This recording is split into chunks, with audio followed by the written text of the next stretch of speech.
What do you reckon will be included in this EU renegotiation that the government is seeking with Brussels? Yeah, I think we've got a difference of opinion, really, on this EU mobility scheme. I saw your tweet earlier, and you seem to think that it would be a fantastic idea. If the reports are true.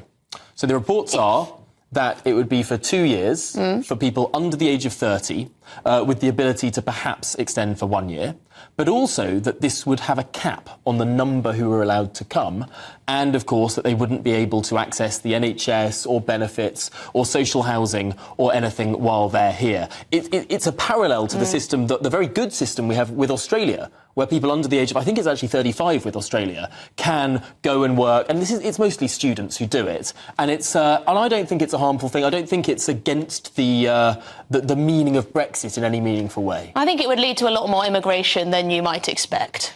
I mean, if you look back to freedom of movement with the continent, yes, a lot of Brits went over to the European Union and spread around various countries, mostly Western Europe, absolutely. But we had over 2 million people come from the European Union just to this country. So it was a total imbalance in the way it was used.